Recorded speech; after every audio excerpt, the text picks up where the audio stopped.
পশ্চিমবঙ্গ সরকার মুখ্য নির্বাচনী আধিকারিকের কার্যালয় থেকে যে বিজ্ঞপ্তি প্রকাশ করা হয়েছে, পশ্চিমবঙ্গের এই বিজ্ঞপ্তি অনুসারে বিএলও নিয়োগের জন্য বেশ কিছু গুরুত্বপূর্ণ বিষয় লক্ষ্য রাখতে বলা হয়েছে।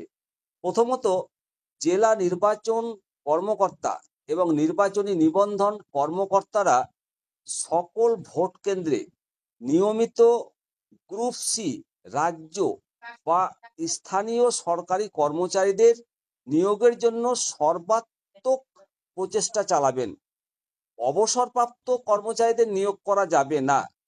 তবে পশ্চিমবঙ্গ সরকারের স্কুল শিক্ষা ও উচ্চশিক্ষা বিভাগের অধীনে কর্মরত শিক্ষক যারা নিয়মিত বেতন পান এবং যাদের রাজনৈতিক যোগ নেই, তাদের বিএলও হিসেবে নিয়োগের জন্য বিবেচিত করা হতে পারে।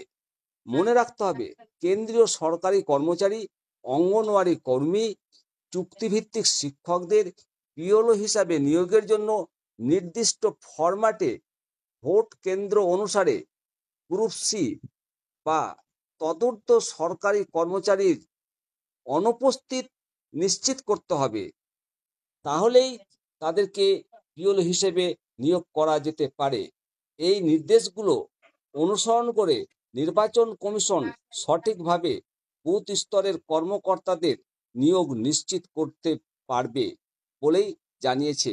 অবশ্যই আপনাদের মতামত জানাবেন, চ্যানেলটিকে সাবস্ক্রাইব করবেন।